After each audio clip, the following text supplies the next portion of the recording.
जो मैंने बताया था पूरा क्लियर है एकदम?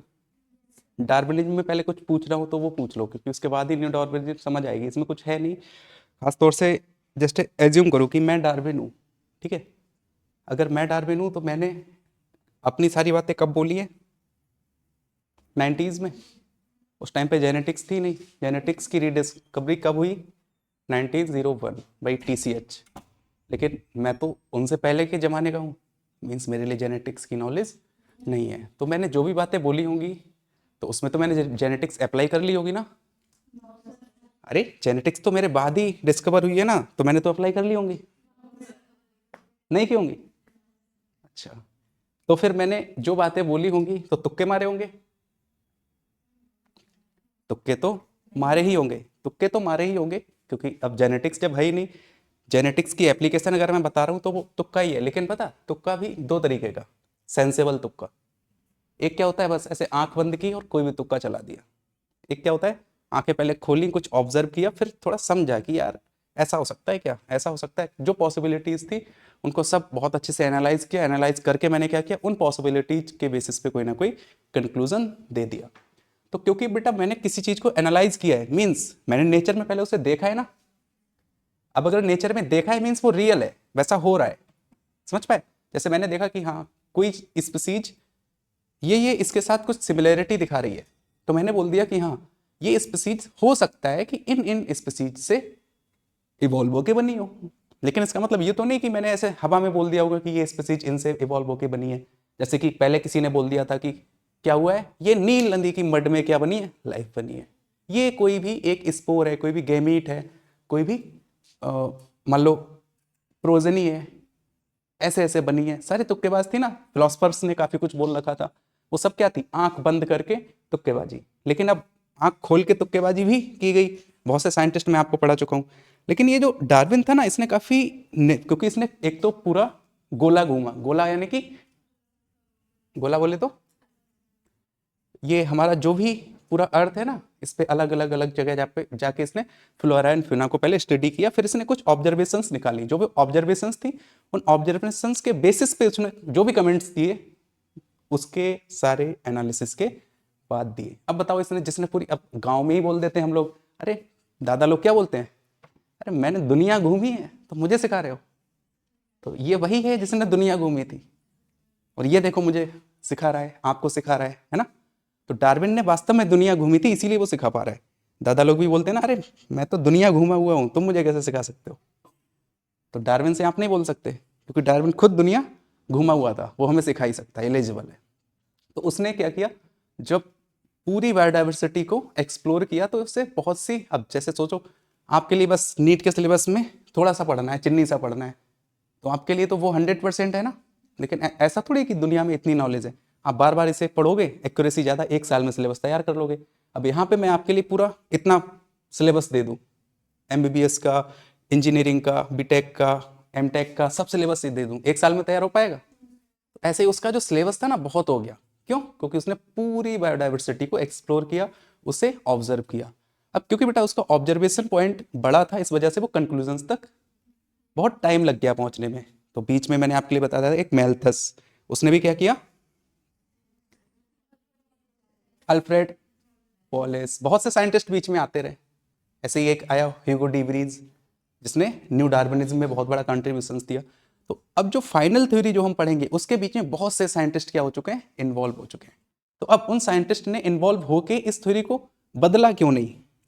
दिमाग लगाओ, बताओ। क्योंकि उसने जो भी चीजें बताई थी अपनी ऑब्जर्वेशंस के बेसिस पे बताई थी। उसने कुछ रूल्स बताए कि हाँ ऐसे ऐसे हुआ, कुछ अपने नियम कानून बता दिए कि नियम कानून क्या बता दिए, वही चार, कौन कौन से चार? सबसे पहला ओवर प्रोडक्शन, उसके बाद स्ट्रगल फॉर एग्जिस्टेंस, फिर उसके बाद वेरिएशन, उसके बाद नेचुरल सिलेक्शन। और इस तरह से एवोल्यूशन हुआ। ऐसा किसने बोला था बेटा? डार्विन ने। लेकिन अब उसने सारी चीजें एक्सप्लेन की। अच्छा बताओ उसने ओवर प्रोडक्शन के लिए कैसे एक्सप्लेन किया? जो स्पीसीज नेचर सेलेक्ट करना चाहता है, नेचर उसे ऐसे आई कार्ड नहीं देता, उसे कैसा है, तथास्तु। तथास्तु मतलब उसे ओवर, हाँ ओवर प्रोडक्शन का चांस दे सकता है।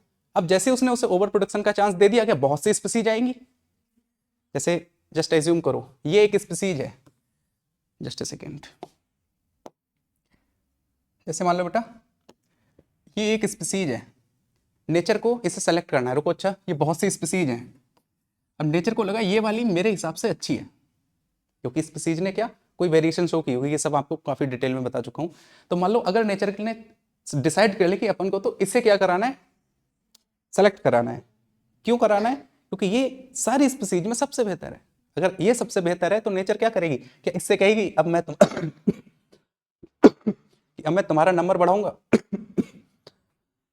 क्या होगा, इसके लिए ओवर प्रोडक्शन का चांस दे देगी। अब अगर ओवर प्रोडक्शन का चांस दे दिया मींस इसकी बहुत सी प्रोजेनीज आएंगी, प्रोजेनी इसकी भी आएंगी, कम आएंगी, समझ पाए। अब बहुत लंबे टाइम के बाद क्या इसके नंबर सबसे ज्यादा हो जाएंगे, मान लो बेटा ये इसके नंबर सबसे ज्यादा हो गए, बाकी नंबर उसका भी बढ़ा, नंबर इसका भी बढ़ा।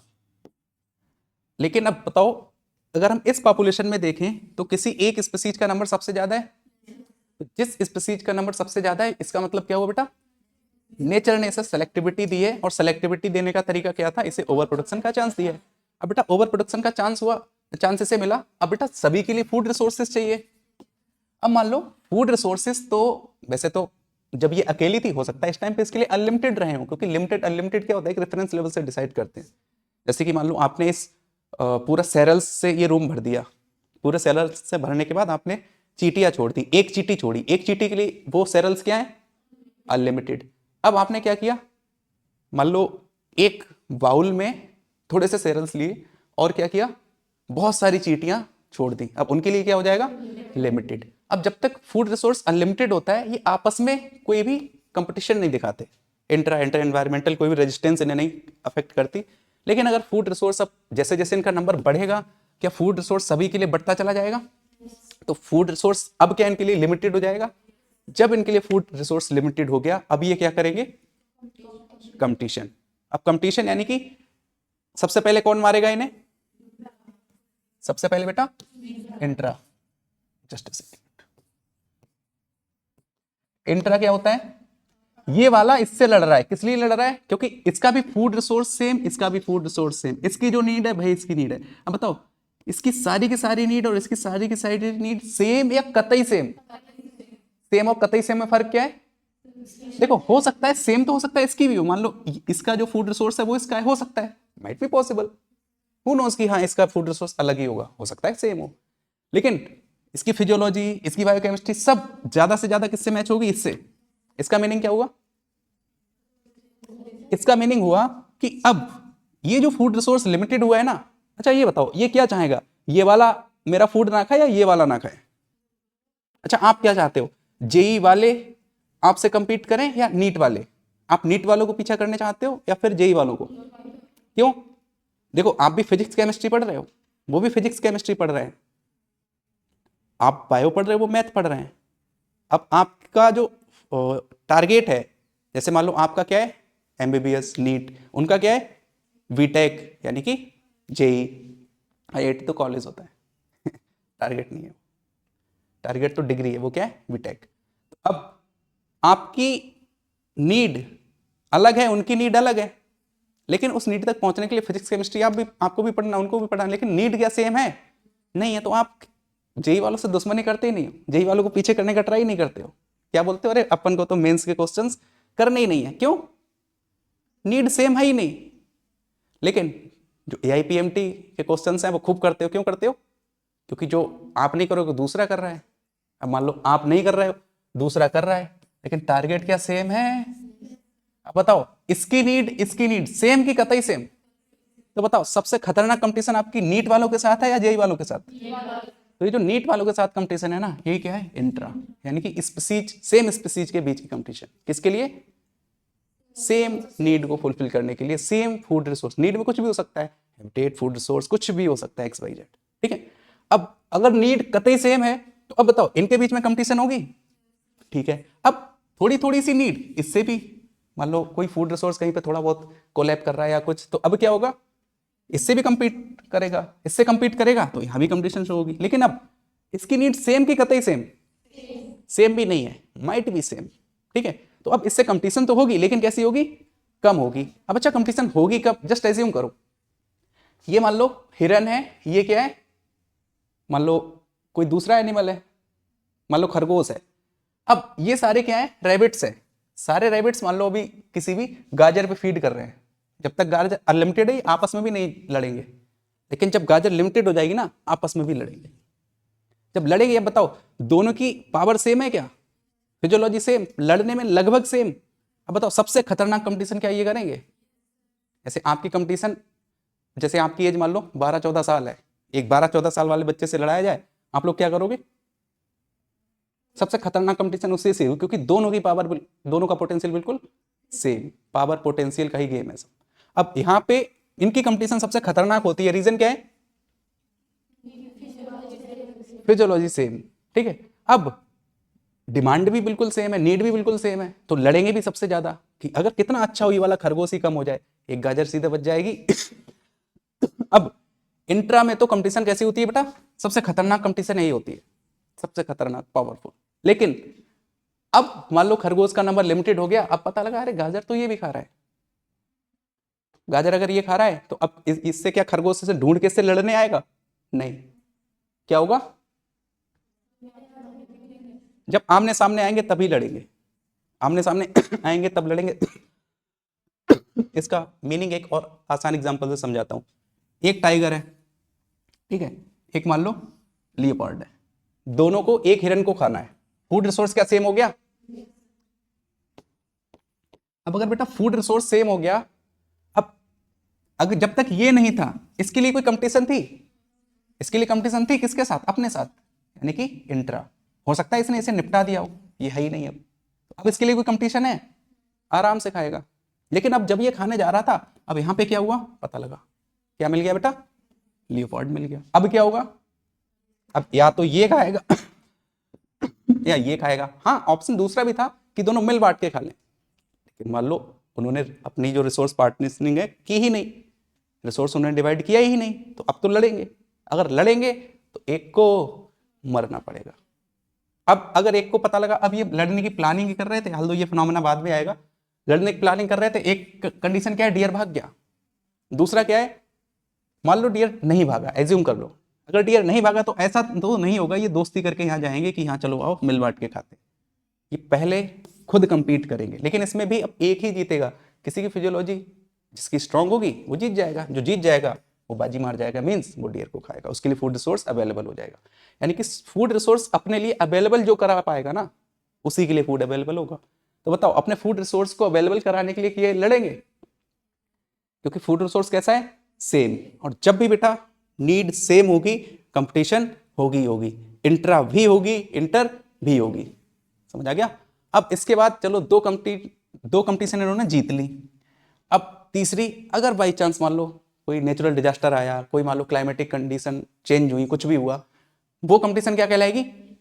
मान लो ये सब, अब इसने जो लायन था इसने ये सारे निपटा दिए, ठीक है, देखो ये सारे निपटा चुका है, इसने अपने इंटर वाले भी निपटा दिए, इसने अपना इंटर वाला भी निपटा दिया। लेकिन देखो नेचर कितना पावरफुल है, नेचर चाहेगा तो इसे भी निपटा देगा, नेचर बदलेगा। जब नेचर बदला तो फिर क्या बदलेगा साथ साथ में? यानी कि इन्वायरमेंट बदलेगा, क्लाइमेटिक कंडीशन बदलेंगे, या फिर कोई नेचुरल डिजास्टर आएगा।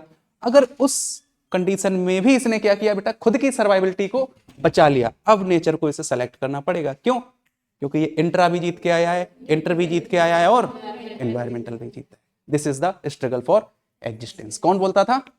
डार्विन, ठीक है। अब तीसरी बात डार्विन क्या कहता था? अब क्या आती है, ओवर प्रोडक्शन हो गया, उसके बाद स्ट्रगल हो गया, अब क्या होगा? वेरिएशन आएगी। अब जब वेरिएशन आएगी तो अब क्या होगा? अब मान लो अब नेचर ने जब से सेलेक्ट किया, नेचर का सेलेक्ट करने का तरीका क्या है? Over production. मान लो इसने क्या किया, ओवर प्रोड्यूस करा दिया। ओवर प्रोड्यूस कराने के बाद इसकी बहुत सी स्पीसीज आई, लेकिन क्या सभी सर्वाइव कर पाएगी? हो सकता है किसी को कोई बीमारी हो गई, कुछ हो गया, निपट गई। हाल भी जब तक मैं म्यूटेशन शुरू नहीं कर रहा हूं तब तक के लिए एप्लीकेबल है। ये चेंजेस क्यों होते हैं, उसमें म्यूटेशन भी रीजन हो सकता है और सेक्सुअल रिप्रोडक्शन भी हो सकता है। तो अब क्योंकि अभी हमने म्यूटेशन की बात शुरू नहीं की, हम कहाँ शुरू करेंगे बेटा?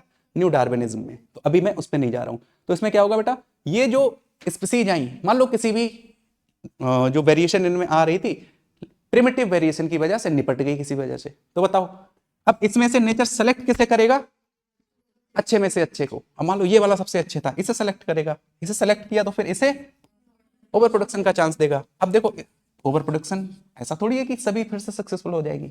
अब क्या होगा, फिर से वही प्रोसेस, ओवर प्रोडक्शन के बाद हमेशा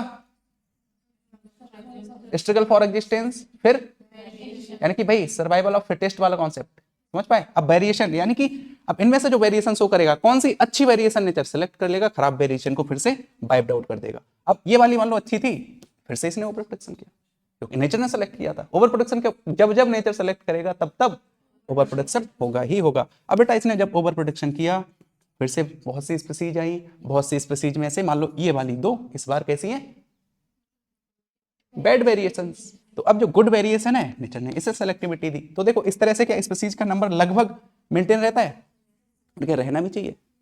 नहीं रहेगा तो ये फूड रिसोर्स को ही तबाह करके फेंक देंगे, खाना तो दूर तबाह करके फेंक देंगे। मतलब फूड रिसोर्स इनके लिए बहुत जल्दी लिमिटेड हो जाएगा, और जैसे लिमिटेड हो गया फिर अब कंपटीशन और तगड़ी होगी। हो सकता है कि सभी का सौपड़ा ही साफ हो जाए क्योंकि फूड रिसोर्स ही ना रहे। या तो इन्होंने क्या कर लिया, फूड रिसोर्स का स्पेशलाइजेशन कर लिया, जैसे निक स्पेशलाइजेशन होता है ना, ऐसे अगर इन्होंने फूड रिसोर्स स्पेसिफाई कर दिया कि अपन को तो यही खाना है, केएफसी का चिकन ही खाना है।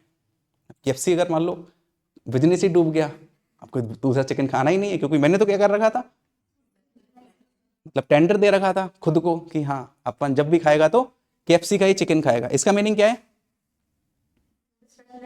फूड स्पेशलाइजेशन होना अच्छी बात या बुरी बात, बुरी बात। तो अगर जिसने जिसने फूड स्पेशलाइजेशन किया होगा, अब क्या होगा, अगर फूड लिमिटेड हो गया तो जिस दिन फूड खत्म होगा उन्हें भी खत्म होना पड़ेगा, मोमबत्ती जल जाएगी। अब कोई चाहता है कि मोमबत्ती जले, नहीं। अब नहीं चाहता है तो क्या करेगा, नेचर के हिसाब से चलेगा। और नेचर क्या चाहता है, बदलाव, समझ पाए। अब जो जो बदलाव कर लेगा किसमें, अपनी फूड हैबिट्स में, वो क्या करेगा, सर्वाइव करने लगेगा। अब अगर वो सर्वाइव कर रहा है, यानी कि फूड हैबिट अगर चेंज हो रही है, फूड हैबिट से ही बेटा, अब आगे जब ह्यूमन एवोल्यूशन पढ़ाऊंगा वहां पे आपको बहुत अच्छे से समझ आएगा कि फूड हैबिट चेंज होने से कितना बड़ा चेंज हुआ है। जैसे जैसे फूड हैबिट चेंज होती है, हमारी फिजियोलॉजी, हमारी बायोकेमिस्ट्री सब धीरे धीरे धीरे धीरे चेंज होती रहती है। और अगर ये सब चेंज हो जाएगी तो इसी से तो हम बने हैं, इसी से तो कोई स्पीसीज बनी है, मीन्स नई स्पीसीज इवॉल्व होने लगेगी। हाँ आएगी नहीं आएगी बाद में देखेंगे, लेकिन हाँ जब वेरिएशंस हैं, क्योंकि फूड हैबिट चेंज होने से भी बेटा बहुत ज़्यादा वेरिएशंस आती है किसमें, हमारी फिजियोलॉजी में या किसी स्पीसीज की फिजियोलॉजी में। तो अगर ये क्या करेगा, अपने फूड सोर्स को चेंज करेगा, तो इसमें इस वजह से भी क्या आ रही होंगी, वेरिएशंस, जिसका बहुत डिटेल में हम डिस्कशन ह्यूमन एवोल्यूशन में करेंगे। ह्यूमन एवोल्यूशन में फूड चेंज होने से बहुत वेरिएशंस आई हैं। यहाँ तक समझ आया। अब बताओ ये जो स्ट्रगल जब निपट गया, अब वेरिएशन भी आ गई। वेरिएशन का रीजन क्या दिया था डार्विन ने, सेक्सुअल रिप्रोडक्शन। आल्दो बेटा उसने अपनी बुक में ये भी लिखा है कि उसने कुछ क्या देखे हैं, एबनॉर्मल चेंजेस देखे हैं अपनी स्पीसीज में, और उसने उन एबनॉर्मल चेंजेस को अपनी बुक में लिखा है SPORT, स्पोर्ट, जिसके लिए बाद में साइंटिस्ट ने बोला कि ये वही स्पोर्ट हैं जो आजकल हम म्यूटेशन के नाम से जानते हैं। हाँ उसने म्यूटेशन ऑब्जर्व की थी, आल्दो उसने बेटा यहाँ पे म्यूटेशन का कॉन्सेप्ट नहीं दिया, म्यूटेशन की बात उसने नहीं की, लेकिन हाँ उसने भी, क्योंकि उसने बेटा पूरी बायोडाइवर्सिटी ऑब्जर्व की है। तो अब अगर पूरी बायोडाइवर्सिटी ऑब्जर्व की होगी, म्यूटेशन तो हो रही थी, तो उसने उसे भी ऑब्जर्व करना चाहिए था ना, और उसने की भी थी। उसने अपनी बुक में लिखा भी है कि हाँ उसने कुछ ऐसे सडन चेंजेस ऑब्जर्व किए जो सडन चेंजेस भी वेरिएशंस लेके आ रहे हैं, लेकिन उसके लिए कंटिन्यूसली नहीं मिले। तो उसने ये नहीं लिखा कि ये वेरिएशन का रीजन है, उसने लिखा कि हाँ मैंने ये ऑब्जर्व किया है कि कुछ स्पीसीज में क्या देखने को मिल रहा है, सडन चेंज। अब वो जो सडन चेंज हो रहा है, वो सडन चेंज ही उसने स्पोर्ट करके लिख दिया, SPORT, उसकी बुक में लिखा हुआ है, ओरिजिनल लाइन है। लेकिन अब जो सडन चेंज है उसने म्यूटेशन नहीं बोला। ये जब 1901 के बाद, यानी कि जो 20th सेंचुरी थी, इसमें फिर साइंटिस्ट ने, जब एक ह्यूगो डी व्रीज साइंटिस्ट था, उसने म्यूटेशन का कॉन्सेप्ट दिया। लेकिन हाँ फिर उसने बताया कि ये वही म्यूटेशंस हैं शायद जो डार्विन क्या बोलता था, स्पोर्ट। अब लेकिन उसने यहाँ पे वेरिएशन का रीजन उसे नहीं माना। क्यों नहीं माना, उसने बहुत ज़्यादा डिटेल स्टडी नहीं की, बस ऑब्जर्वेशन की थी, बस ऑब्जर्व करके जो उसे लगा वो उसने लिख दिया। क्योंकि मैंने बताया ना उसका सैंपल साइज बहुत बड़ा था, तो सारी चीज़ों को स्टडी कर पाना थोड़ा मुश्किल था। और वैसे भी म्यूटेशन तो कल का कॉन्सेप्ट है, कल का इन द सेंस जेनेटिक्स का, जेनेटिक्स तो कल आई है, समझ पाए क्या। और अगर मैं डार्विन हूँ तो मैं कब कहूँ, जेनेटिक्स से पहले कहूँ। इसलिए मैं जेनेटिक्स की सारी बातें नहीं करूँगा, या करूँगा, नहीं करूंगा, लेकिन देखो तब भी मैं जेनेटिक्स का रिजल्ट बता के जा रहा हूँ कि क्या हो रहा है, वेरिएशंस आ रही है। किस लिए आ रही है, एक रीजन मैंने बता दिया, सेक्सुअल रिप्रोडक्शन से आ रही है। सारे रीजन मेरे को पता नहीं लग पाए इसलिए मैंने नहीं बताया, लेकिन बाद में जब जेनेटिक्स की रीडिस्कवरी हुई बेटा मेंडल के बाद, तब भी यही प्रूव हुआ, जिसने ऐसे उंगली उठाई थी ना डार्विन पे कि वेरिएशन क्या है, कहां से आई, ये वो, सारी उंगली जेनेटिक्स ने तोड़ दी। क्यों तोड़ी, क्योंकि बेटा सारी चीजें ऑटोमेटिकली आंसर होती चली गई। जो जो क्वेश्चंस डार्विनिज्म पे उठे थे वो सारे के सारे क्वेश्चंस क्या हो गए बेटा, जेनेटिक्स की रीडिस्कवरी के बाद ऑटोमेटिकली आंसर्ड हो गए। तो जितनी उंगली थी वो सारी की सारी उंगली टूट गई। समझ आ गया। इसीलिए जो साइंटिस्ट थे उन्होंने इस थ्योरी का कोई भी हेडिंग नाम कुछ चेंज नहीं किया। डार्विनिज्म उसने दिया था, इन्होंने उसे न्यू डार्विनिज्म बोल दिया। न्यू डार्विनिज्म क्यों बोला, क्योंकि इन्होंने बेटा डार्विन के ओरिजिनल आइडिया को डिस्कार्ड बिल्कुल नहीं किया। जितनी बातें उसने बोली ना टकाटक सही है, 100% सही है। समझ आ गया। अब क्योंकि वो पहले का आदमी था, कितनी बड़ी बात है कि बिना जेनेटिक्स जाने जेनेटिक्स की एप्लीकेशन पढ़ा के चला गया। समझ पाए, ये वही है बेटा, आपने बिना पेपर पढ़े डायरेक्ट ओएमआर भर दी और लकीली, अब ओएमआर तो कोई भी भर सकता है, लकीली अगर उसमें से 720 में से 720 आ गए, कितनी बड़ी बात है ना, है ना। तो ऐसे ही इसने भी बेटा बिना जेनेटिक्स की एप्लीकेशन, सॉरी बिना जेनेटिक्स की नॉलेज के जेनेटिक्स की एप्लीकेशन बता के चला गया। तो बताओ, एक तो डार्विन को इज्जत इस बात से दो कि उसने जो कुछ भी बोला ना सब ऑब्जर्व करके बोला, इतनी बड़ी बायोडाइवर्सिटी को सैंपल बना के उसे ऑब्जर्व किया। और दूसरा बेटा उसे रिस्पेक्ट इस बात की दो कि उसने बिना जेनेटिक्स की नॉलेज के जेनेटिक का एप्लीकेशन पढ़ा के चला गया। ऐसा समझ। तो इसीलिए अब फिलहाल में उसने जितनी चीजें अपनी थ्योरी में लिखी, कोई भी चीज ऐसी नहीं थी जिसके लिए कोई भी आके डिस्कार्ड कर दे, क्योंकि अगर ऐसा होता तो आज तक हो ही गया होता। क्योंकि साइंटिफिक वर्ड में क्या होता है, तुमने कोई चीज बोली, तुम भी समझदार हो, जो सुन रहा है वो भी समझदार है, तो वो तुमसे क्वेश्चनिंग करेगा, क्रॉस क्वेश्चनिंग करेगा। अब हम तो कुछ है ही नहीं, जब साइंटिस्ट के क्वेश्चन ही आंसर्ड हो गए होंगे तभी तो इस चीज को एक्सेप्ट किया गया होगा। तो बेटा बाद में जो भी साइंटिस्ट है कोई इसकी थ्योरी को डिस्कार्ड कर ही नहीं पाए। रीजन पता लगा क्यों, क्योंकि जो भी था सब कुछ प्रैक्टिकल था, सब कुछ ऑब्जर्वेशन थी। अब जब न्यू डार्विनिज्म दी गई तो न्यू डार्विनिज्म में जो कोर कॉन्सेप्ट लिए गए वो इसी की थ्योरी के थे। अब हम बात करेंगे किसकी, न्यू डार्विनिज्म।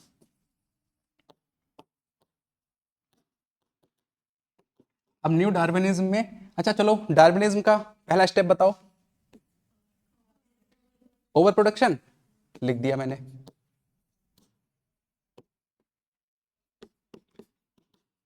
अब बताओ ओवर प्रोडक्शन का मीनिंग क्या सीखा है आपने, रुको जिससे पूछूंगा वो बताएगा। Second row third left, over production क्या होता है,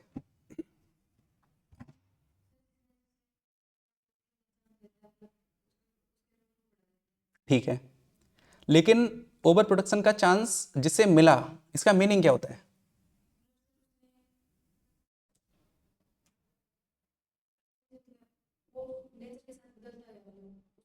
हाँ गुड, बैठ जाओ बेटा।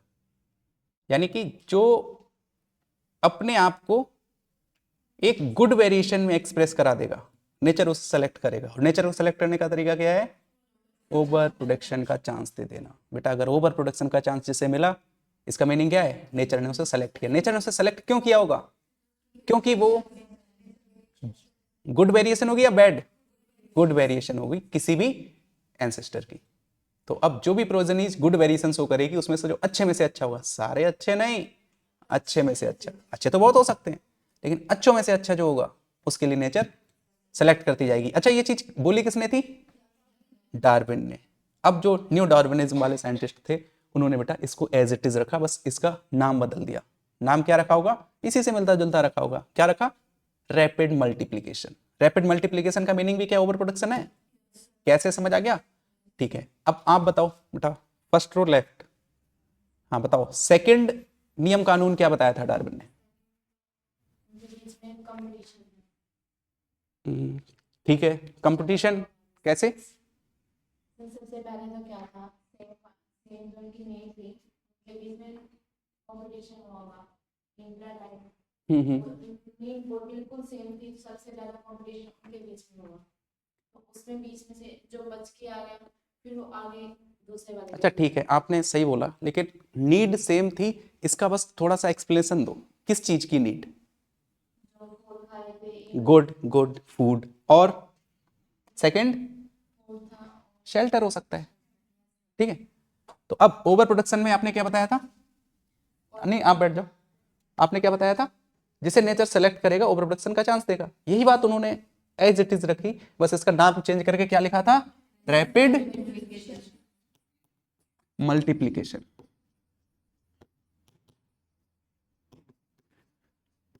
अब रैपिड मल्टीप्लीकेशन का मीनिंग मैं बहुत अच्छे से समझा चुका हूं, कुछ पूछना है इसमें? ठीक है। सेकंड बात, अच्छा ये जो स्ट्रगल फॉर एग्जिस्टेंस है, ये किसने बोला था? ओरिजिनल कॉन्सेप्ट किसका था? डार्विन का। उसने क्या बोला था?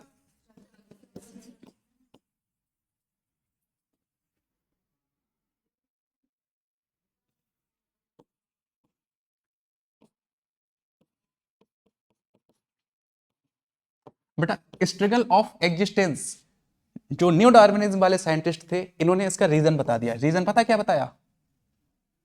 यानी कि लिमिटेड फूड एंड रिसोर्स जब जब भी होंगे तब तब स्पीसीज क्या करेगी? अपनी एग्जिस्टेंस के लिए स्ट्रगल करेगी, और स्ट्रगल के दौरान उसके लिए 3 रेजिस्टेंस झेलनी पड़ेगी। कौन कौन सी? Intra, inter, environmental. किसने बोला था? डार्विन ने। इन्होंने इसमें कोई भी चेंज नहीं किया, इन्होंने भी वही लिखा, क्या? इंट्रा स्पेसिफिक, फिर उसके बाद, अच्छा इंट्रा स्पेसिफिक क्या होता है? सेम स्पीसीज नीड कतई सेम वाला केस सबसे खतरनाक यही होती है। इसमें बेटा जो भी पॉपुलेशन है उसमें से 50% स्पीसीज का सौपड़ा साफ। अब इंटर में क्या होता है? इसमें क्या होगा? जो अब 50% बच गए ना, उसके 50% साफ, मींस टोटल का 25% यहां पे साफ। अब कितने बचे? 25%। अब क्या 25% नेचर सेलेक्टिविटी दे देगा? पॉसिबल ही नहीं है। अगर ऐसा होता तो नेचर के लिए प्रॉब्लम खड़ी हो जाती। वो क्या करते? ओवर एक्सप्लॉइट कर देते। तो अब तीसरी रेजिस्टेंस उन्हें क्या झेलनी पड़ती है बेटा? एनवायरमेंटल।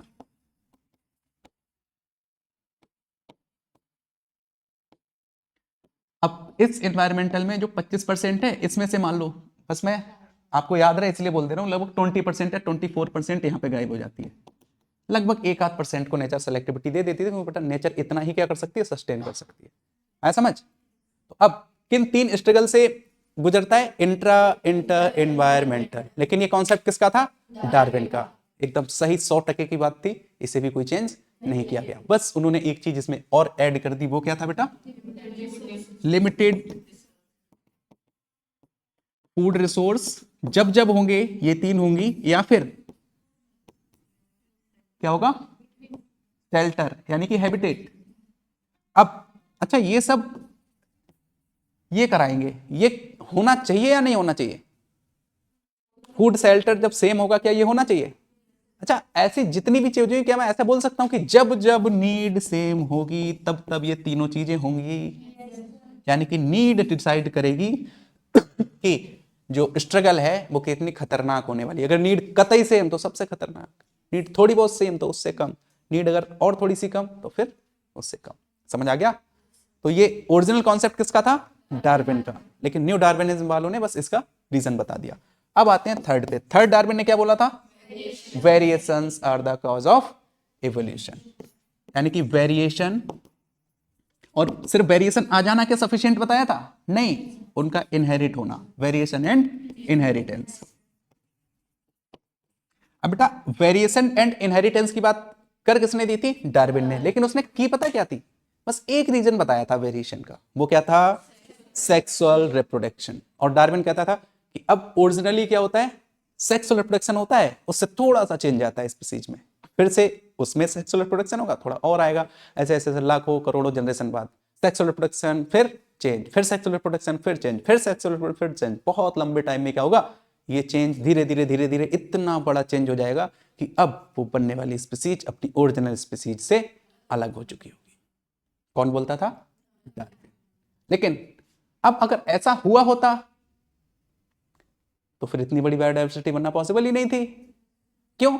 ये वही है बेटा, डार्विन ने पता है ये वेरिएशन कैसी बात की? जैसे मान लो आप सुबह 6 बजे उठो, जब 5 बजे जब सनराइज होता है, सन को देखो, या फिर कहीं एक जगह देख लो कि अब मैं तो ये देखूंगा कि किस सेकंड पे रात हो रही है।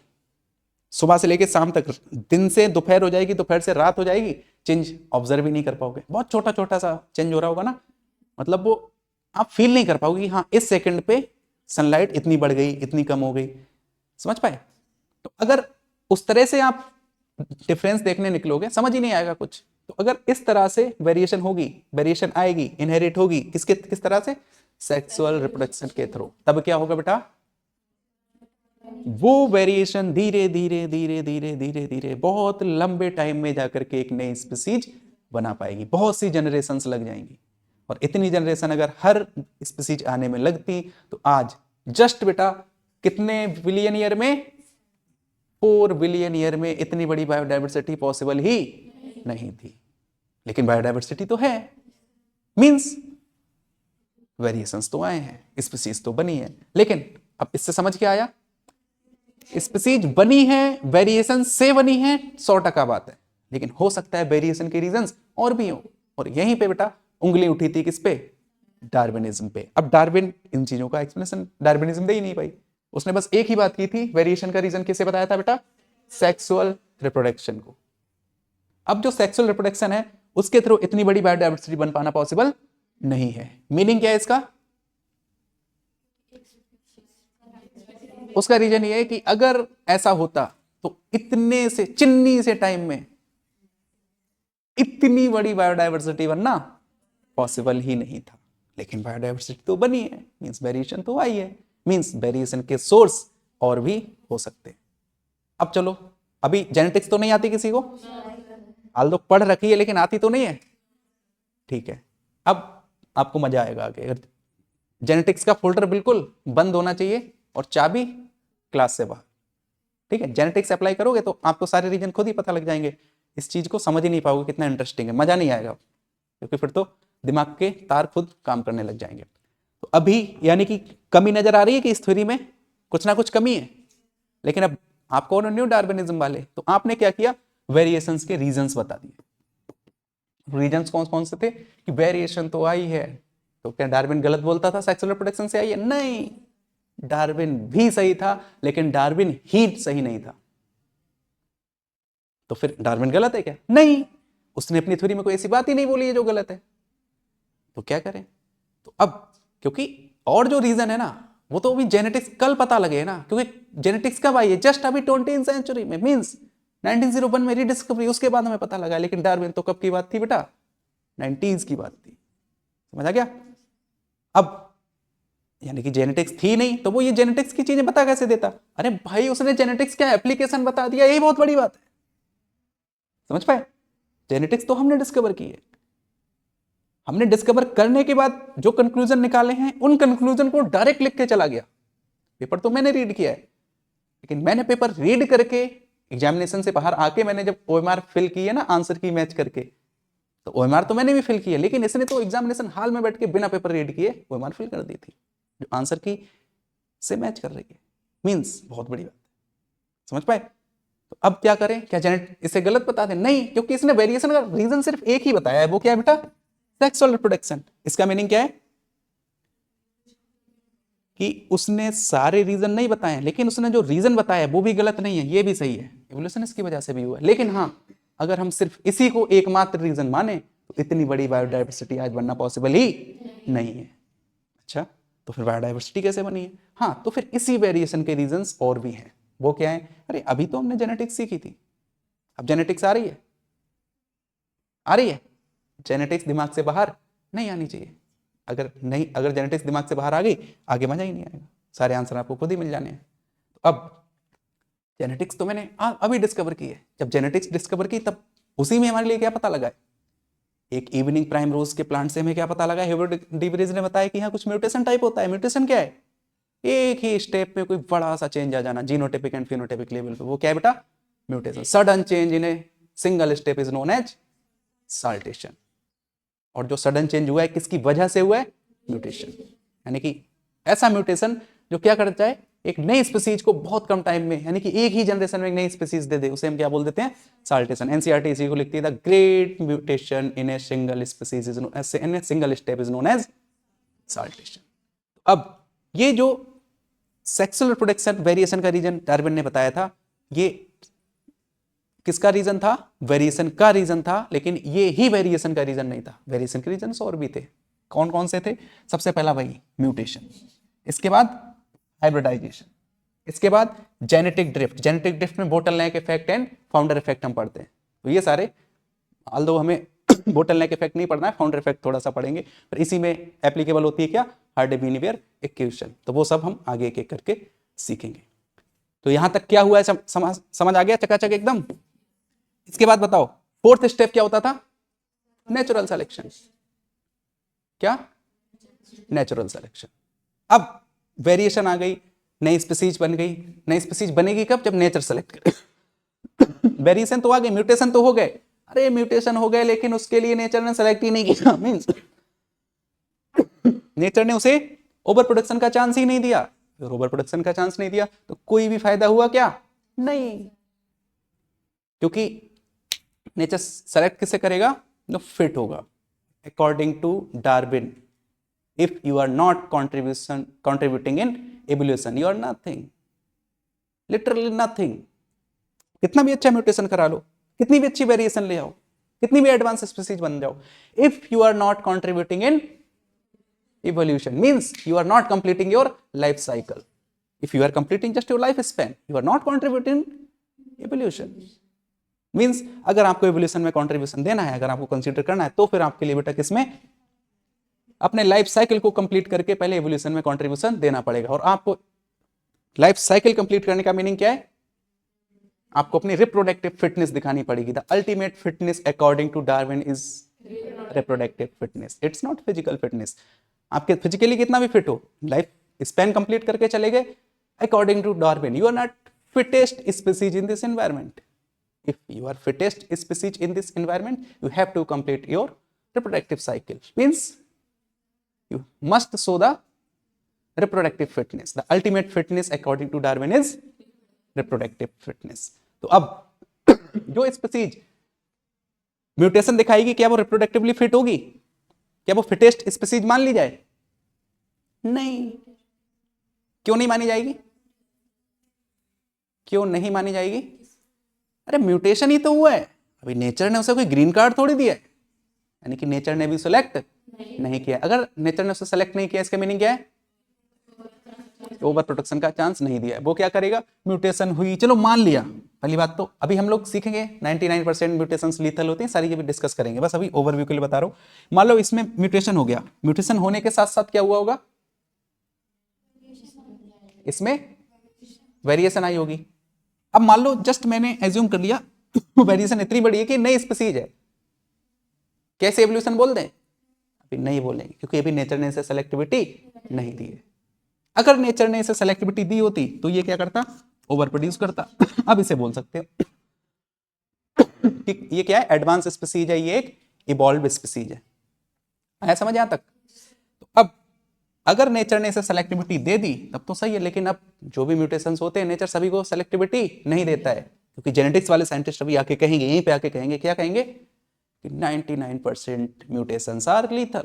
मींस नेचर ने सेलेक्टिविटी नहीं देता है। मींस अगर म्यूटेशन हो भी जाए तब भी कोई गारंटी नहीं है कि वहां पे एवोल्यूशन हुआ ही होगा। समझ पाए?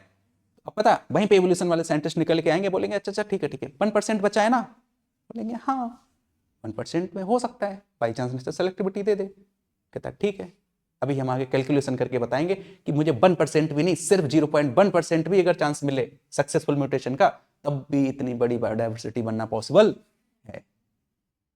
और हमें तो 0.1 भी नहीं चाहिए, उससे भी कम अगर हो तब भी इतनी बड़ी बायोडाइवर्सिटी बनना पॉसिबल है। और आप तो क्या बोल रहे हो? 1% सक्सेसफुल म्यूटेशंस होते हैं, हमें तो 0.1 ही चाहिए। समझ पाए? अभी जब इवोल्यूशन वाले साइंटिस्ट और जेनेटिक्स वाले साइंटिस्ट की लड़ाई होगी, वहां पे हम ये चीजें डिस्कस करेंगे। यहां तक चकाचक? ठीक है, तो लास्ट में नेचुरल सिलेक्शन कैसे होता है समझ आया? वही सेम डार्विन वाला कॉन्सेप्ट जो मैं आपको डिलीवर कर चुका हूं। क्लियर? ठीक है, अब न्यू डार्विनिज्म में चलो आप बताओ, first row second left, first row second left, चलो बताओ क्या क्या चीजें साइंटिस्ट ने ऐड की इसमें? क्या ये ओरिजिनल डार्विनिज्म कॉन्सेप्ट है या नहीं है? डार्विन ने बोला था वो भी मॉडिफाई करके को रैपिड मल्टीप्लिकेशन ढंग दे दिया, और जो स्ट्रगल फॉर एग्जिस्टेंस है उसके अंदर कुछ फैक्टर्स बना दिए। क्या फैक्टर्स लगा दिए वो बताओ। हमारे रिसोर्सेज लिमिटेड होंगे और हैबिटेट लिमिटेड होंगे, तब वो स्पीशीज स्ट्रगल करेंगी अपने एग्जिस्टेंस के लिए। ठीक है, बैठ जाओ। तो ये वाली थीम क्लियर। अब हम सिर्फ इस वाले पॉइंट को थोड़ा हाईलाइट कर रहे हैं, क्योंकि देखो इसमें जो एडिशन हुआ वो मैंने बता दिया, कुछ इन्होंने किया नहीं, बस उसका रीजन बता दिया। रीजन क्या होगा? लिमिटेड फूड और रिसोर्सेस। रिसोर्सेस में कुछ भी हो सकते हैं, क्या? हैबिटेट वगैरह कुछ भी हो सकता है, यानी कि नीड अगर सेम है तो फिर इनके लिए इस रेजिस्टेंस से गुजरना ही पड़ेगा। अच्छा बताओ सबसे खतरनाक कौन सी? इंट्रा। उसके बाद एनवायरमेंटल। ठीक है, तो अब नीड सेम होगी, ये स्ट्रगल होगी, इसके बाद क्या आएगी? वेरिएशन। जो स्पीसीज वेरिएशन शो करेगी, क्या सभी सेलेक्ट हो जाएंगी? अरे क्यों? नेचर इतने को सस्टेन ही नहीं कर सकता, तो नेचर क्या करेगा? अच्छे में से अच्छे को सेलेक्ट करेगा। अब अच्छे में से अच्छे को सेलेक्ट करने की टेक्निक क्या है नेचर की? Natural selection. लेकिन नेचुरल सिलेक्शन होगा ही किसका? जो गुड वेरिएशन शो करेगा। नेचर पहले देखेगा कि जैसे मान, जस्ट एज्यूम करो, अब मान लो हम चले गए राजस्थान, चले गए राजस्थान में, अब वहां पे क्या था? प्लांट्स में कुछ एडेप्टेशन थी, किसके लिए? जीरोफिटिक कंडीशन के लिए। वहां पे एक ऐसा था, उसमें क्या क्यूटिकल थी, ठीक है। एक प्लांट बाई चांस ऐसा म्यूटेट हुआ, इसमें डायरेक्ट स्पाइन्स आ गए। अब नेचर देखो, क्यूटिकल तो एडेप्टेशन है, स्पाइन क्या एडेप्टेशन है या नहीं है? ये भी है। अब नेचर क्या कहेगा? देख भाई, ठीक है यार, तेरे में क्यूटिकल है, लेकिन ये तेरे से भी अच्छा है। ठीक है यार, मतलब मैंने एक टाइम था कि क्यूटिकल वाले प्लांट ही अपन के पास नहीं थे, मैंने तेरे को सेलेक्टिविटी दी, लेकिन बस ये तो स्पाइन लेके आया है, ये तेरे से एडवांस है। अब सेलेक्टिविटी से मिलेगी। अब सेलेक्टिविटी से मिलेगी मींस अब उस जीरोफिटिक कंडीशन में ये प्लांट ज्यादा सक्सेसफुल होगा। वो वहां का एनवायरमेंट उसके अकॉर्डिंग चेंज हुआ होगा, या फिर वो उस एनवायरमेंट के अकॉर्डिंग चेंज हुआ होगा, तभी जो आज का एनवायरमेंट है वो उसके हिसाब से सबसे फिटेस्ट होगा। हाँ ठीक है यार, क्यूटिकल तो पहले के हिसाब से फिटेस्ट था, तेरे लिए पहले क्या मिला था? ओवर प्रोडक्शन का चांस। लेकिन आज के हिसाब से ये फिट है, तो आज तो सेलेक्टिविटी इसी को दूंगा। समझ आ गया? तो जो अच्छे में से अच्छी वेरिएशन होगी उसके लिए नेचर सेलेक्ट करता चला जाएगा। तो खैर, अब जो वेरिएशंस हैं हम जरा इन पे बात कर लेते हैं, क्योंकि 2 पॉइंट पे तो कोई खास बात की नहीं थी, लगभग वही बात थी ना घूम के। ठीक है, अब थर्ड पे उन्होंने कुछ चीजें ऐड की हैं, अब हम सिर्फ उनकी बात करते हैं। तो चलो सबसे पहले बताओ, जो पहला रीजन किसने दिया था? डार्विन ने। कौन सा था बेटा? Sexual reproduction. अभी जो सेक्सुअल रिप्रोडक्शन से वेरिएशन आती है, पता कैसे आती है? जैसे मान लो ये कोई एक स्पीसीज है, ठीक है, अब ये क्या करेगी? Sexual reproduction. तो सेक्सुअल रिप्रोडक्शन करने के लिए उसके लिए एक दूसरा पार्टनर चाहिए होगा। अब जब दूसरा पार्टनर इसकी तरह होगा, तभी क्या होगा? सक्सेसफुल रिप्रोडक्शन होगा। समझ पाए? अब बताओ इसमें क्या जेनेटिक मटेरियल की मिक्सिंग होगी? भाई पहली बात तो क्रॉसिंग ओवर हो जाएगी, उसके बाद गेमेटिजियल कॉम्बिनेशन, यानी कि भाई जाइगोट बनेगा, यानी कि थोड़ी थोड़ी जेनेटिक्स मिक्स हुई, तो अब इनसे जो प्रोजेनी आएगी, क्या बेटा देखो थोड़ी सी चेंज हो जाएगी। देखो इससे थोड़ी चेंज हो गई ना, ये बिल्कुल कॉर्नर वाला है, ये थोड़े थोड़े राउंड हो गए। फिर इससे भी इसके लिए पार्टनर चाहिए, फिर वही सेम प्रोसेस, फिर से थोड़ी चेंज होगी। लेकिन क्या ये स्पीसीज अलग बोल दूं? अरे चिन्नी सा वेरिएशन है, ये वही वेरिएशन है जो सुबह 5 बजे आप खड़े थे और 5:30 बजे तक का जो उजाला हुआ। अभी आप उसे दिन नहीं बोल सकते, रात नहीं बोल सकते। समझ पाए? 5 बजे भी सुबह आती है, अभी भी सुबह है, रात तो नहीं हुई ना। अब धीरे धीरे धीरे धीरे 6 बजा, 7 बजा, 8 बजा, 9 बजा, 10 बजा, 11 बजा, 12 बजा, 1 बजे दिन होगा, रात 1:05 पे, 1:10 पे, फील ही नहीं कर सकते।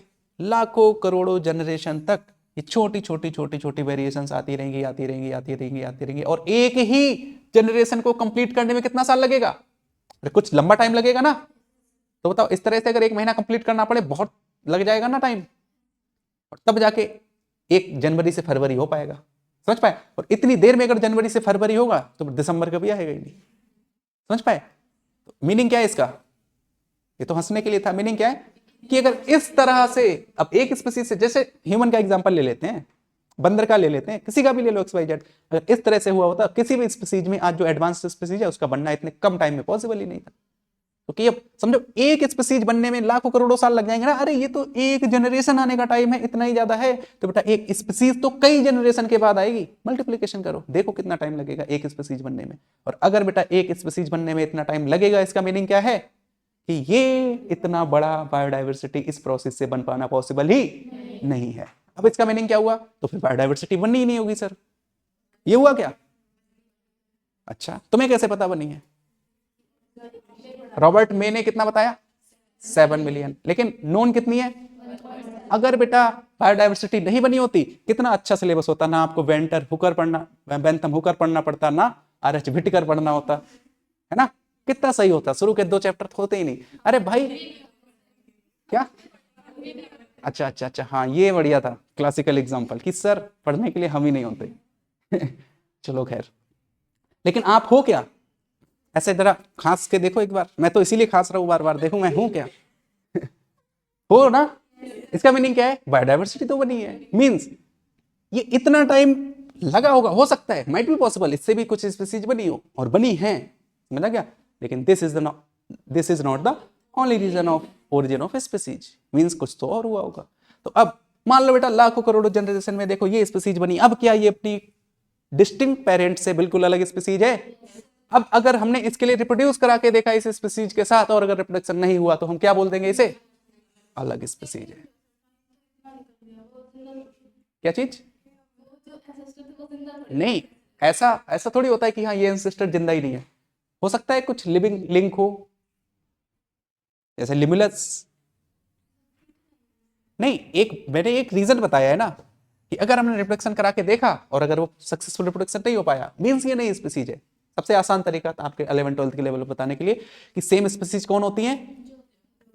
जिसमें क्या हो? फर्टिलाइजेशन हो जाए, क्योंकि फर्टिलाइजेशन कैसा होता है? Intra specific. तो ये बस एक तरीका होता है कि हाँ ये बोल देने का कि ये स्पीसीज अलग है, बताओ कैसे अलग है, तो ये एक तरीका है। अब इसका मतलब ये थोड़ी ओनली तरीका यही है, समझ पाए? जैसे कि देखो एवोल्यूशन तो इससे भी हुआ है, लेकिन इसका तरीका ये थोड़ी आप अभी क्वेश्चन करो कि सर फिर हम कैसे बन गए? अरे भाई हम बन गए मींस इसके अलावा तरीके होंगे। अगर ये स्पीसीज इससे अलग है, बस एक तरीका है उसमें से, हम बहुत से तरीके से पता लगा सकते हैं, समझा क्या? अब इसके बाद मान लो ये स्पीसीज एक बन गई, फिर इससे अगली स्पीसीज आने में फिर इतना ही टाइम लगेगा, उससे अगली आने में फिर इतना ही टाइम लगेगा, इतनी बड़ी बायोडाइवर्सिटी से पॉसिबल ही नहीं है। तो अब जो दूसरा रीजन दिया गया वो बेटा क्या था? म्यूटेशन।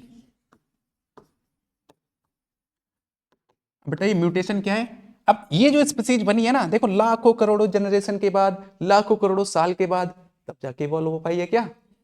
ठीक है, अब म्यूटेशन में क्या होगा? देखो ये एक ओरिजिनल स्पीसीज थी, अब आप बैठ गए बेटा टाइम मशीन में, आपने ऐसे स्विच ऑन किया, अरे अभी दिन है, स्विच ऑफ, अरे रात हो, समझ पाए? दिन और रात तुरंत पता लग रहा है ना, स्विच ऑन स्विच ऑफ। रात में रूम में बैठे हो आराम से, स्विच के पास खड़े हो गए यहाँ पे, अब day night day night day night, this is mutation, sudden change. देखो बहुत बड़ा चेंज हो जा रहा है ना, पूरा अंधेरा और पूरा उजाला, समझ पाए? Sudden change in a short period is known as mutation, समझ पाए? अब जो सडन चेंज हुआ, अगर ये सक्सेसफुल हो जाए साल्टेशन, नहीं स्पीसीज बन जाएगी, समझा क्या? अब मान लो ये एक स्पीसीज थी, इसमें कोई म्यूटेशन हुई, म्यूटेशन की रीजंस बहुत हैं, पहले तो एक दिन में पता नहीं कितनी म्यूटेशन हो जाया करती होंगी जब यूवी रह जाती थी, समझ पाए? अब मान लो इसने क्या किया, एक ही जनरेशन में ये स्पीसीज बना दी, क्या इसने बहुत कम टाइम में बेटा ये स्पीसीज बना डाली? और बहुत कम टाइम में स्पीसीज बना डाली, यानी कि म्यूटेशन हुआ है। अब अच्छा ये स्पीसीज बन गई, अब क्या ये सक्सेसफुल हो ही जाएगी? इवॉल्व बोल दो इसके लिए? नहीं, क्योंकि अब यहां पे होगी लड़ाई, किस किस में? जेनेटिक्स वाले साइंटिस्ट में और एवोल्यूशन वाले साइंटिस्ट में। जेनेटिक्स वाले पता क्या कहेंगे, चलो ठीक है मैंने मान लिया ये म्यूटेशन होती है, लेकिन फिर आपको यह भी मानना पड़ेगा कि 99% म्यूटेशन कैसी होती है बेटा? लीथल। लीथल का मीनिंग क्या है? सक्सेसफुल नहीं होगी, हाँ स्पीसीज बनेगी, खत्म हो जाएगी। लीथल होने का रीजन क्या है? अरे ठीक है म्यूटेशन हो गया, ये स्पीसीज बन गई, लेकिन अब इसकी प्रोजनी कहां से बनवाओगे? नेचर से ओवर प्रोडक्शन का चांस ही नहीं दे पाएगी। अच्छा बात तो सही है, मान लो मेल में म्यूटेशन हो गया, मेल तो एडवांस बन गया, फीमेल बन ही नहीं पाई, क्योंकि क्या पता से म्यूटेशन हो या ना हो, मींस बात तो सही कह रहे हो। लेकिन क्या हो अगर 1% केस में ये सक्सेसफुल हो जाए? क्या हो अगर ये 1% केस में सक्सेसफुल हो जाए? अच्छा ठीक है मान लिया 1% केस में सक्सेसफुल हो गई, सक्सेसफुल हो गई, मींस रिप्रोडक्शन का चांस मिला होगा। अब इसमें जो 1% केस है वो 1% केस किसका है? सक्सेसफुल होने का। ये कौन बोल रहा है अभी? ये है जेनेटिक्स वाले साइंटिस्ट। इसी में नीचे करता हूं तो एक ही भी आ जाएगा। अब हो सकता है 99% लीथल है।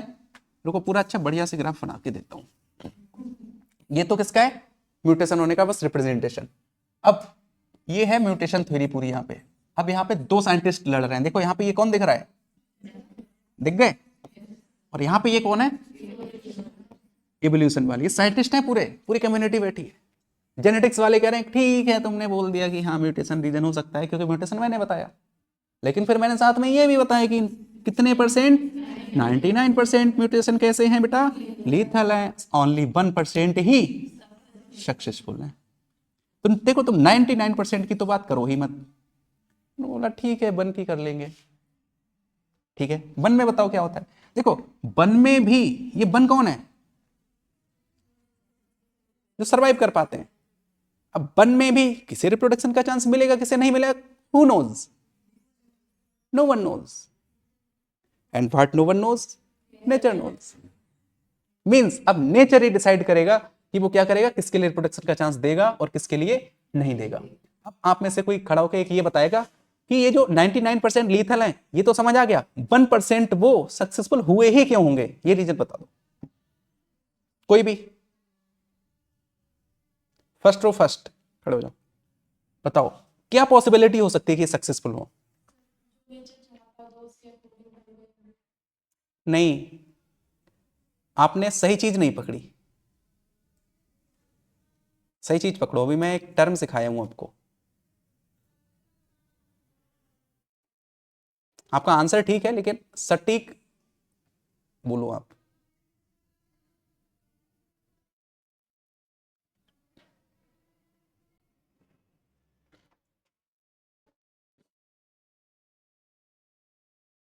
भाई अच्छा थ्योरी रिकॉल करो डार्विनिज्म की। सेकंड पे आओ। ये तो करेंगे ही नहीं, ओवर प्रोडक्शन किया ही नहीं है। हाँ 1% वो बने क्यों? मेरा तो क्वेश्चन यही है ना।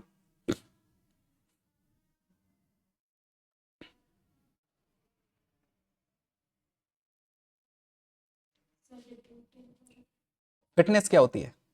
मतलब उसको चांस मिल गया प्रोडक्शन का। वो तो मिल जाएगा ना, तब की बात है। यानी कि इसने ऐसा क्या किया होगा? वहां पे तो चलो स्ट्रगल करके वेरिएशन ला रहे थे, यहाँ पे ऐसा क्या करेगा? कौन सी वेरिएशन ऐसी आएगी कि ये 1% केस में पहुंच जाएगा?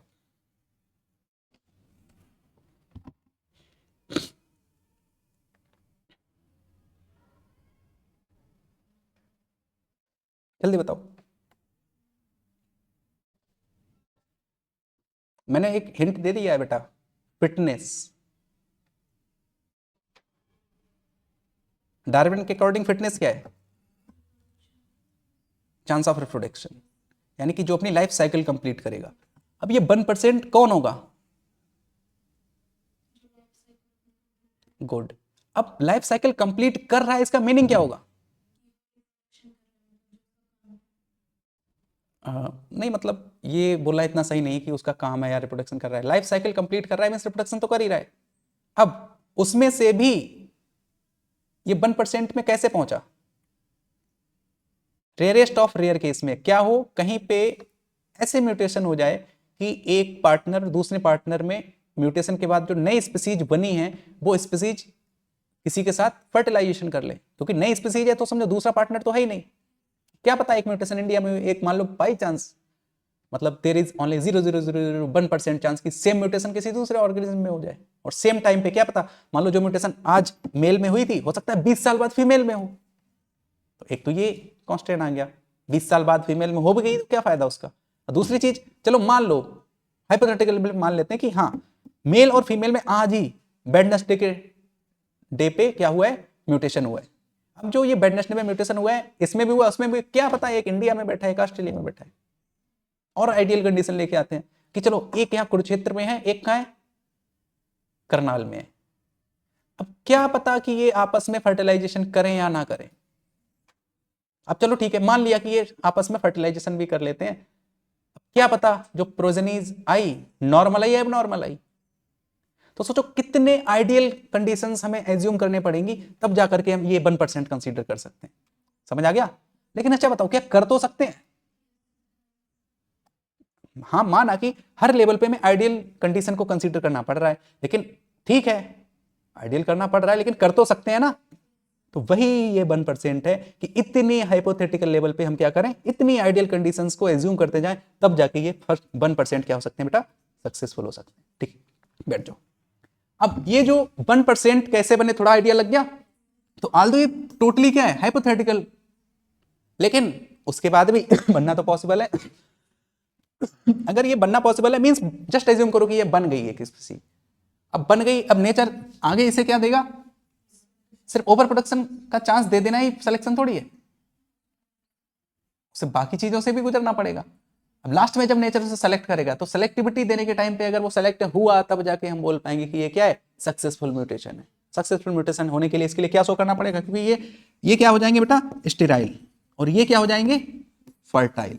अगर ये फर्टाइल हो गए और इन्होंने क्या एक प्रोजेनी बना दी एक ही बार में ऐसी, अब नेचर क्या करेगा,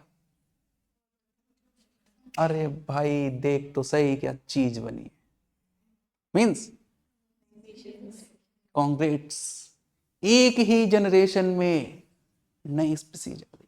नेचर के लिए अच्छी बात हो गई ना, नहीं, क्योंकि क्या पता ये स्पीसीज ऐसी आ जाए जो इस नेचर को ही बर्बाद करके रख दे पूरा।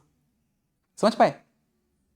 तो अब ये अच्छी बात भी हो सकती है, ये खराब बात भी हो सकती है।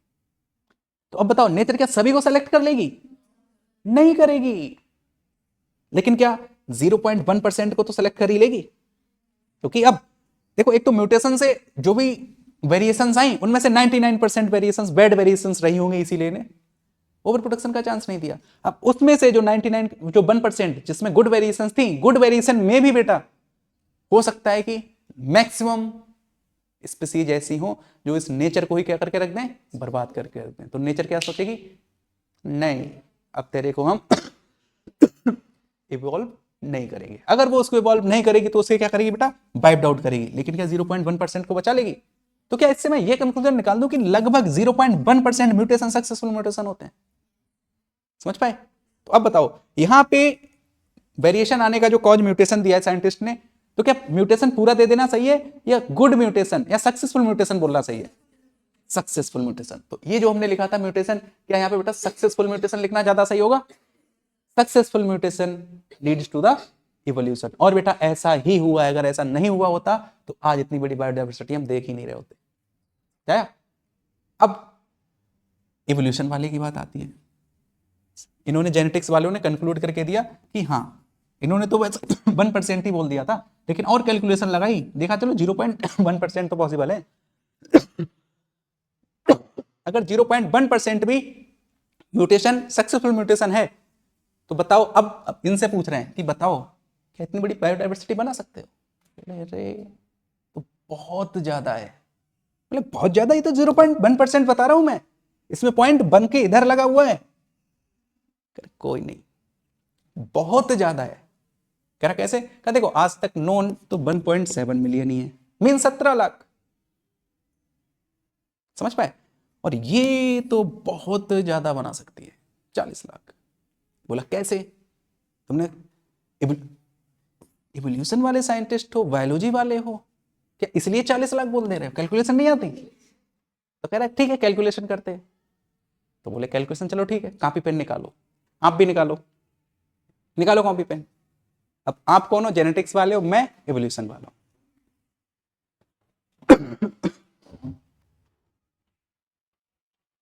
निकाल लिया कॉपी पेन, ठीक है। अब सबसे पहले तो ये बताओ, ये गोला कब बना है, ई गोला कब बना है, ठीक है। ई गोला पे पहली लाइफ कब आई है, 4 बिलियन, यानी कि हिंदी में बोलो कितने अरब, 4 अरब। लिखो। अब ये जो साल्टेशन हुए हैं, अब बताओ साल्टेशन तो वहां पे इतनी यूवी रेज आ रही थी, एक ही दिन में 10, 20, 50 हो जा रहे होंगे। समझ पाए। लेकिन नहीं नहीं नहीं नहीं नहीं, हम तो इतने नहीं मान रहे हैं, कम मान ले रहे हैं। इतने मानेंगे तब तो फिर बायोडाइवर्सिटी इतनी हो जाएगी जितना तुमने सोचा ही नहीं है। हम तो कम मान लेते हैं। कम कर दूं? बताओ कितने कर दूं? एक दिन में कितने कर दूं? एक दिन में एक? अरे तब भी इतनी हो जाएगी, आप कैलकुलेशन ही नहीं कर पाओगे। और कम कराओ, कितनी कर दूं?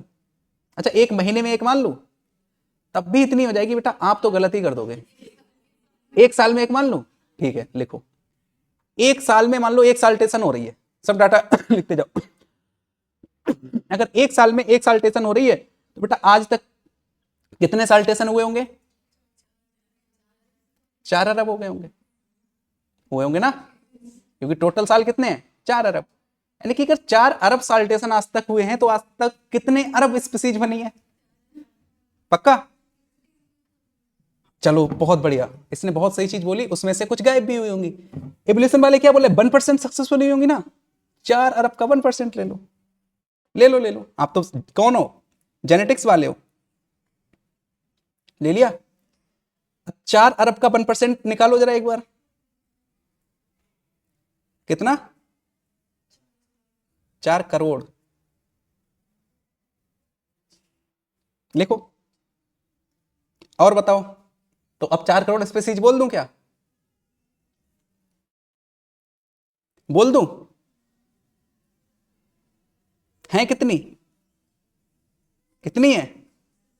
नॉन कितनी है? 17 अरब लाख। और ये आया कितना? इतनी थी बायोडाइवर्सिटी, जबकि 0.1 हम ले रहे हैं और इतना आइडियल केस ले रहे हैं, एक साल में एक साल्टेशन मार रहे हैं, तब 40 या फिर 4 करोड़। आया कुछ समझ? तो बताओ क्या 0.1 सफिशिएंट है या मोर देन सफिशिएंट है? मोर देन सफिशिएंट है। तो अब बताओ, ये जो 1% लिया था इसका 0.1 ले लो। अब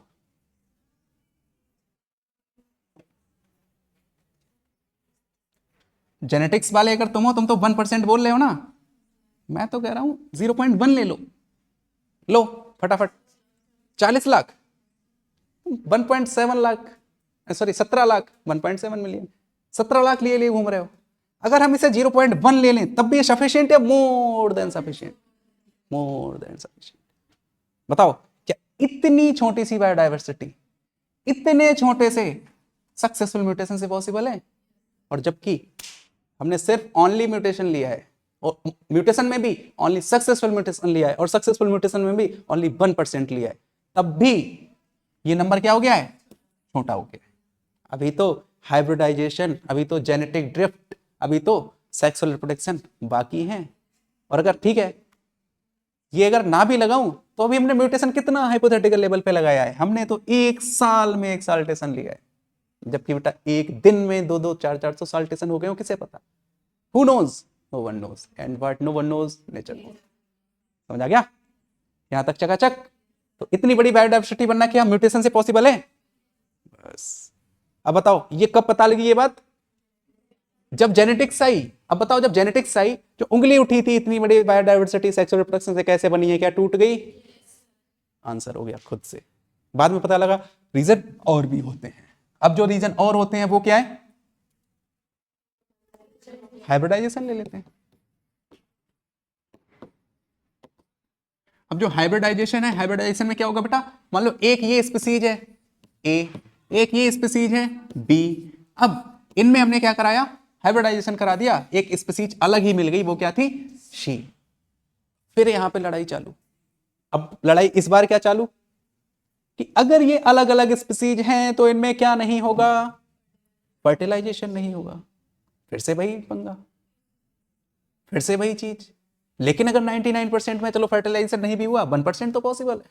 अगर 1% में भी अगर फर्टिलाइजेशन हो गया तो क्या होगा? नई स्पीसीज बन जाएगी। अरे बनते हैं, बनाई दी ना रोजी, समझ पाए? तो अगर अलग अलग स्पीसीज हैं, कभी कभी मान लो बाई चांस किसी केस में क्या हो गया? फर्टिलाइजेशन पॉसिबल हो गया। फर्टिलाइजेशन अगर पॉसिबल हो जाएगा तो क्या हो जाएगा बेटा? नई स्पीसीज बन जाएगी। और अगर नई स्पीसीज बन गई इसका मीनिंग क्या है? हाइब्रिडाइजेशन से भी इवोल्यूशन हुआ होगा। क्योंकि जब आज हाइब्रिडाइजेशन हो रही है, पहले भी हुई होगी, और पहले हुई है मींस इतने लंबे टाइम में हाइब्रिडाइजेशन से भी नई स्पीसीज बनी होंगी, हाइब्रिडाइजेशन से भी नया एवोल्यूशन हुआ होगा, नई स्पीसीज आई होगी, जो भी प्रोसेसेस म्यूटेशन में हुई है वैसी आइडेंटिकल प्रोसेस ना होके किसी डिफरेंट प्रोसेस से भी एक नई स्पीसीज बन गई होगी। और बताओ नई स्पीसीज का बनना ही क्या है? इवोल्यूशन। समझ आ गया? इसके बाद आता है जेनेटिक ड्रिफ्ट।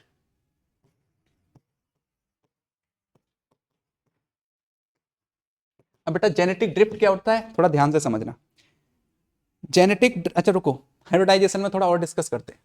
हाइब्रिडाइजेशन में चलो अब कोई एक खड़े हो जाओ, हाइब्रिडाइजेशन पढ़ रखा होगा आप लोगों ने थोड़ा बहुत, उससे और इसे डिटेल में लेके जाते हैं। कोई भी खड़े हो जाओ अपने मन से।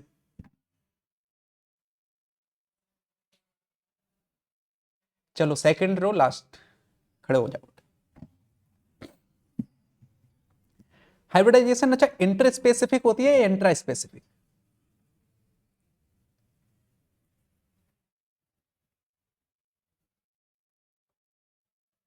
इंट्रा स्पेसिफिक क्या होता है? हाँ सेम स्पीसीज में। इंटर स्पेसिफिक क्या होता है? हाँ, 1 मिनट 5 मिनट में मैं जेनेटिक ड्रिफ्ट और कवर कर दूं, 5 मिनट लगेगा। तो चलो बैठ जाओ, जेनेटिक ड्रिफ्ट कवर कर लेते हैं, टाइम हो रहा है। तो अब जेनेटिक ड्रिफ्ट में क्या होता है? कोई भी जीन पूल में चेंज आ जाए। अब सबसे पहले समझना है जीन पूल क्या होता है। अब बेटा जीन पूल क्या है? जैसे मान लो हमने कोई एक सैंपल साइज लिया, कोई एक पॉपुलेशन ले ली, उस पॉपुलेशन में जितनी टाइप की स्पीसीज हैं उन हर टाइप की स्पीसीज का हम एक कलेक्शन बना लें, उन हर टाइप की स्पीसीज के जीन्स का हम एक कलेक्शन बना लें, उसे हम क्या बोलेंगे? Gene pool. जैसे होता नहीं स्विमिंग पूल, समझ पाए? ऐसे जीन पूल, स्विमिंग करने वाले सब पूल में चले गए, ऐसे ही सारे जीन एक पूल में आ गए, जीन पूल। अब लेकिन जीन पूल में हम पॉपुलेशन कंसीडर कैसे करेंगे उसे थोड़ा सा समझना है। जैसे मान लो बेटा अगर हमें जेनेटिक ड्रिफ्ट समझनी है, जेनेटिक ड्रिफ्ट अगर हमें समझनी है ना हमारे लिए, मैं आपके लिए एक, आल्दो ये चीज जब आप हायर क्लासेस में जाओगे वहां पे एप्लीकेबल नहीं होगी, लेकिन आपके 12th के लेवल पे आपको सारे क्वेश्चंस बनेंगे, सब समझ आएगा। बस एक ऑब्जर्वेशन या एक एजम्पशन हमें लेना है ये चीज अच्छे से समझने के लिए, जिससे कि आपका क्वेश्चन गलत ना हो। वो एजम्पशन क्या है? हम मानेंगे कि जो जेनेटिक ड्रिफ्ट है ये स्मॉल पॉपुलेशन में एप्लीकेबल होते हैं, ये तो प्रिंसिपल है, लेकिन स्मॉल पॉपुलेशन किसे लेना है ये हम लोग एक हाइपोथेटिकल लेवल पे मान लेते हैं। स्मॉल पॉपुलेशन हमें लेना है कि एक ऐसी पॉपुलेशन जिसमें हर जीन की या हर टाइप की सिर्फ एक ही स्पीसीज हो, एक ही इंडिविजुअल हो, हर स्पीसीज का एक ही इंडिविजुअल हो, ऐसी पॉपुलेशन को क्या बोल देंगे बेटा? Small population. तो अब जेनेटिक ड्रिफ्ट सबसे पहले पॉपुलेशन पर डिपेंड करेगी। अब पॉपुलेशन कैसी हो सकती है? एक हो सकती है बेटा स्मॉल, एक कैसी हो सकती है? लार्ज। अब जो स्मॉल पॉपुलेशन है इसका मीनिंग मैंने क्या बताया कि एक स्पीसीज की एक ही कॉपी है, यानी कि एक ही मेंबर उस पॉपुलेशन में है। जैसे मान लो ये हमने एक पॉपुलेशन ली, एक स्पीसीज ये है, एक ये है, एक ये है, एक ये है, एक ये है, हर स्पीसीज का देखो क्या एक ही एक मेंबर है, ठीक है। दूसरी क्या होती है? Large population. लार्ज पॉपुलेशन में क्या होता है? बहुत सी स्पीसीज बहुत से नंबर में हो सकती हैं। देखो समझ पा रहे हो क्या? तो ये क्या हो गई? Large population. ये क्या हो गई? Small population. इसे आप एमजी पॉइंट करके लिख लेना। एमजी पॉइंट क्यों? क्योंकि बेटा ये हायर क्लासेस पे जाके एप्लीकेबल नहीं होता है, स्मॉल पॉपुलेशन का मीनिंग ये नहीं होता है। मैंने बस वो आसान भाषा में समझा दूं कि जेनेटिक ड्रिफ्ट ज्यादा है नहीं एनसीईआरटी में, बस थोड़ी सी है वो अच्छे से समझा, इसलिए मैंने एक हाइपोथेटिकल लेवल पे एजम्पशन लिया है। तो अब ये जो एजम्पशन है ये क्या बता रहा है कि किसी भी पॉपुलेशन में एक स्पीसीज का अगर एक मेंबर है हम उसे क्या बोलेंगे?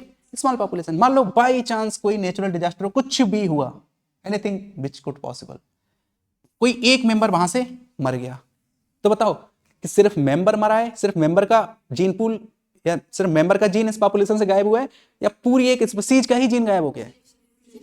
तो बताओ क्या ये जीन पूल अब पहले की तरह सेम है या चेंज हो गया है?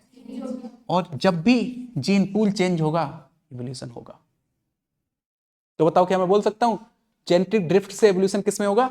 स्मॉल पॉपुलेशन में होगा, लार्ज पॉपुलेशन में नहीं होगा। क्योंकि मान लो ये वाली पॉपुलेशन, ये वाला मेंबर गायब भी हो गया, गायब हुआ क्या जीन पूल चेंज हुआ? अरे बेटा इसमें तो हर मेंबर की हजारों कॉपी रखी है, हजारों जीरोक्स रखी है, अरे एक आध जीरोक्स गायब भी होगी तो कोई फर्क नहीं पड़ता, अपने पास तो उसके जीन का दूसरा जीरोक्स रखा है। तो बताओ अगर इसमें जीन पूल चेंज नहीं हो रहा है, क्या नई पॉपुलेशन आएगी, नई स्पीसीज बनेगी, इवोल्यूशन होगा? नहीं होगा। समझा क्या? अब जो जेनेटिक ड्रिफ्ट है, जेनेटिक ड्रिफ्ट में इवोल्यूशन क्यों हुआ? जीन पूल चेंज होने से। अब बताओ जीन पूल चेंज हुआ यानी कि जीनोटाइप चेंज हुआ, या जीनोटाइप चेंज होने से फिनोटाइप चेंज होता है? अगर जीनोटाइप और फिनोटाइप चेंज हुआ है, अल्टीमेटली एक नई स्पीसीज बन गई है, क्या हम बोल देंगे कि इस जेनेटिक ड्रिफ्ट से क्या हुआ है, इवोल्यूशन हुआ है। अगर जेनेटिक ड्रिफ्ट से सक्सेसफुल इवोल्यूशन हो जाए तो हम उसे क्या बोलेंगे, सक्सेसफुल जेनेटिक ड्रिफ्ट। और जो सक्सेसफुल जेनेटिक ड्रिफ्ट है उसमें हम बोल देते हैं फाउंडर इफेक्ट। इसी से मिलता जुलता एक बोटलनेक इफेक्ट होता है, आल्दो मैं वैसे में पढ़ा था, अब टाइम हो गया तो कोई इशू नहीं, उसे स्किप कर देते हैं क्योंकि वो एनसीईआरटी में भी नहीं है। लेकिन बोटलनेक इफेक्ट आपको पढ़ना भी नहीं है, फाउंडर इफेक्ट आपको पढ़ना भी है, एनसीईआरटी में है। तो फाउंडर इफेक्ट क्या होता है, समझ आ गया? अच्छा बताओ, म्यूटेशन से इवोल्यूशन हुआ है, सक्सेसफुल म्यूटेशन से, हाइब्रिडाइजेशन से इवोल्यूशन हुआ है, सक्सेसफुल हाइब्रिडाइजेशन से, जेनेटिक ड्रिफ्ट से इवोल्यूशन हुआ है, या सक्सेसफुल जेनेटिक ड्रिफ्ट से? और सक्सेसफुल जेनेटिक ड्रिफ्ट किस में होती है, स्मॉल पॉपुलेशन में। और स्मॉल पॉपुलेशन होती क्या है, हमें क्या मानना है, एक स्पीसीज का एक ही इंडिविजुअल उस पर्टिकुलर जोन में, उस पर्टिकुलर पॉपुलेशन में होना चाहिए। और अगर एक स्पीसीज गायब होगी, एक मेंबर गायब होगा, तो इसका मतलब बिल्कुल नहीं है कि हाँ एक स्पीसीज गई जाने दो, इसका मतलब अरे बहुत बड़ा चेंज हो गया है। क्या बहुत बड़ा चेंज हो गया है, पूरा वो जीन ही उस पॉपुलेशन से गायब हो गया है। अगर जीन गायब हुआ है यानी कि जेनेटिक ड्रिफ्ट, ड्रिफ्ट यानी कि गायब हो जाना, जेनेटिक्स यानी कि किसी भी जेनेटिक्स का उस पूल में से कोई एक जेनेटिक्स ही पूरी गायब हो गई ना। जब जब जेनेटिक्स गायब होगी जीन पूल चेंज होगा, और जब जब जीन पूल चेंज होगा इसी को हम क्या बोलेंगे बेटा, सक्सेसफुल जेनेटिक ड्रिफ्ट। और जहां पे भी सक्सेसफुल जेनेटिक ड्रिफ्ट होगी वहां पे इवोल्यूशन होगा। और अगर सक्सेसफुल जेनेटिक ड्रिफ्ट से इवोल्यूशन हुआ है तो हम इसे क्या बोलेंगे, फाउंडर इफेक्ट। बोटलनेक इफेक्ट इसे नहीं बोलते, इससे मिलता जुलता होता है, आपको पढ़ना नहीं है। यहां तक चकाचक। एवोल्यूशन के जो वेरिएशन के जो रीजंस बताए हैं न्यू डार्विनिज्म में क्या क्या होते हैं, समझ आ गया? तो यही वेरिएशंस किसने बताई थी बेटा, न्यू डार्विनिज्म वाले साइंटिस्ट ने। लेकिन बताओ क्या इस बेसिस पे हम क्या डार्विनिज्म को डिस्कार्ड कर दे, नहीं कर सकते। क्यों नहीं कर सकते, बेस तो भाई है ना। उसने क्या किया, मान लो उसने जेनेटिक्स ही नहीं थी, कहां से ये बातें बता सकता था, क्या बताना पॉसिबल ही नहीं था।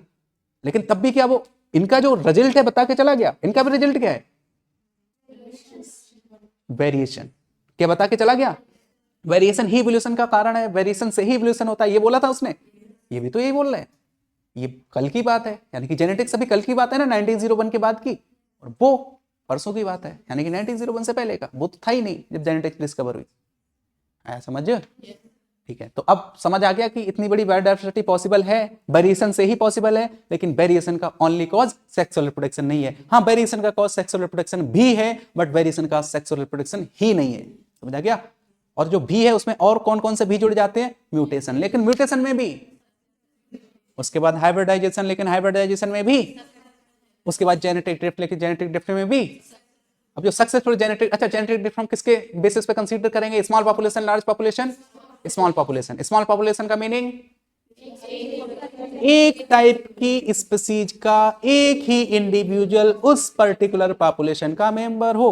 अगर वो मेंबर गायब तो उस स्पीसीज का पूरा जेनेटिक पैटर्न गायब। अगर जेनेटिक पैटर्न गायब यानी कि जीन पूल चेंज हो गया है, जीन पूल चेंज हुआ है, इसका मीनिंग क्या है, जीनोटाइप चेंज हुआ है। लास्ट में वही हो जाएगा natural selection. Natural selection same है, कैसे होता है वो आपके लिए मैं डार्विनिज्म में बता चुका हूं। यहां तक क्लियर? चकाचक। ठीक है, तो आज की क्लास हम यहीं पे टर्मिनेट करते हैं। यही क्या